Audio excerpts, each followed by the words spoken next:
이번에 다룰 케이스는 중학교에서 있었던 일인데요. 교실에서 가장 뒷자리에 앉은 학생이 있었어요. 남학생이었고요. 그런데 이 학생이 수업 시간에 바지에 손을 넣어 자위를 한 거예요. 이 모습을 본 옆 분단 B 학생이 주변 친구들에게 쟤 좀 봐 이렇게 말했고, 그러면서 뒷자리 주변 몇몇 친구들이 그 장면을 보게 된 거죠. 자, 이 A 학생은 도대체 왜 수업 시간에 교실에서 자위 행위를 한 걸까요? 진짜 여러 가지 원인이 있을 수 있어요. 인지 발달적으로 어려운 친구일 수도 있고 충동 조절이 잘 안 됐을 수도 있고요. 아니면 주변 친구들을 놀래키거나 수업을 방해하려는 의도가 있을 수도 있죠. 자, 이 케이스 역시 저번 시간에 말씀드린 것처럼 진단, 처방, 확인 이 세 단계로 진행하시면 되겠습니다. 먼저 진단입니다. 무엇이 문제인지 B 학생 스스로 적어보도록 합니다. 자위를 한 상황이 어떤 상황이었는지, 스스로 어떤 행동을 했는지, 본인이 생각하는 그 행동의 이유가 무엇인지, 그 행동이 나와 친구들, 수업하셨던 선생님께 어떤 영향을 주었을 것 같은지를 적도록 해요. 그런 다음에 구체적인 원인을 알기 위한 검사를 할 건데요. 그 전에 꼭 확인해 보셔야 되는 상황들이 있습니다.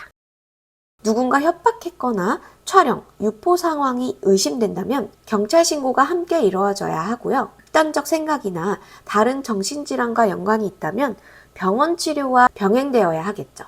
자, 이제 간단한 검사를 통해서 원인을 좀 살펴볼 텐데요. 검사지 영역은 이렇게 구성을 했습니다. 혹시 필요하시다면 검사지 나눔도 진행할게요.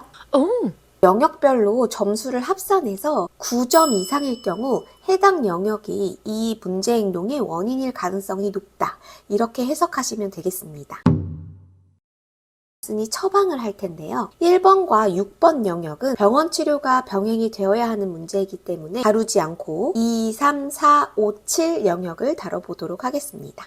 2, 3, 5번 영역을 다룰 때 활용하시면 좋을 책 2권 소개해 드릴게요. 먼저 레이첼 브라이언이 지은 동해라는 책이에요.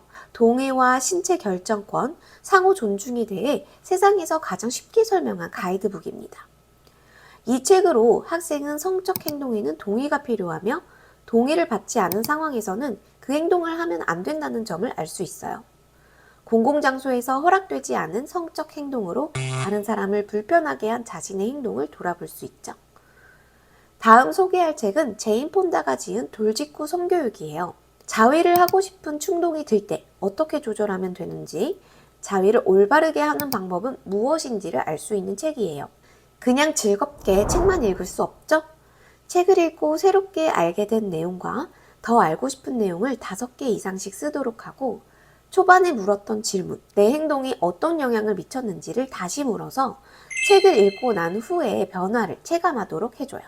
자, 마지막 7 영역인 스트레스 조절은 어떻게 접근을 하느냐, 어떻게 대한민국 중학생이 스트레스를 안 받고 살 수가 있겠습니까? 이 문제는 성교육 영역뿐만 아니라 생활 전반적인 영역에서 접근이 돼야 되는 문제이기 때문에 담임선생님, 학부모님, 학생 생활에 영향을 주는 모든 영역에서 도움이 필요합니다. 저는 책 하나를 소개드리고 넘어갈게요. 태지원 작가님의 그림으로 나를 위로하는 밤인데요. 브런치에 글을 꾸준히 투고하시다가 대상을 수상하시면서 세상에 나온 책이에요. 이 책은 청소년, 어른 할 것 없이 그림으로 지친 현대인의 마음을 어루만져주는 책이기 때문에 선생님들도 꼭 한번 읽어보셨으면 하는 책입니다. 자, 그런데 우리가 잊지 말아야 할 학생이 한 명 있어요. 누굴까요? 네, 바로 B 학생인데요. A 학생의 행동을 주변 친구들에게 알림으로써 주변 친구들이 이 장면을 목격하도록 유도했죠. 이 학생이 잘한 점은 이 상황을 알아채고 이 사실이 선생님께 알려지도록 기여했다는 점이고요. 아쉬운 점이 있죠? 주변 친구들에게 쓸데없이 이 장면을 보여주면서 문제가 확산됐고, 문제를 해결하는 것보다는 A 학생을 구경거리로 만들어버렸어요. 이 학생에게 얘기해줘야 되는 점은 다음 3가지입니다. 먼저 공감. B야, 많이 놀랐지? 네가 이상하다고 느끼는 건 당연해. 2번째는 문제인식. 그 상황을 주변에 퍼뜨리는 것은 문제 해결에 도움이 되지 않는단다. A는 문제 행동을 했지만 도움이 필요한 상황일 수도 있어.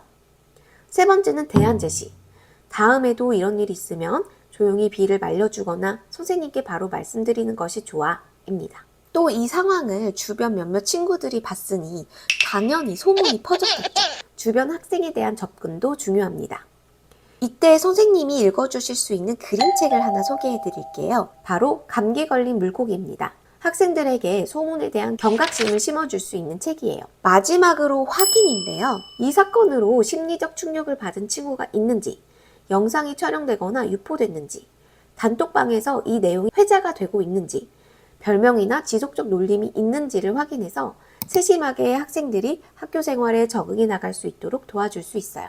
실제 학교에서 생각보다 이런 일들이 빈번하게 일어납니다. 같은 자위 사건이라도 케이스마다 그 원인과 접근 방법이 조금씩 달라서 좀 까다롭게 느껴지실 사안인데요. 이번 영상에 진단, 처방, 확인 이 세 과정만 차근히 따라가신다면 조금 수월한 상담과 생활지도가 이루어지실 수 있을 겁니다. 자, 그럼 저는 다음 시간에 또 다른 사례로 찾아올게요.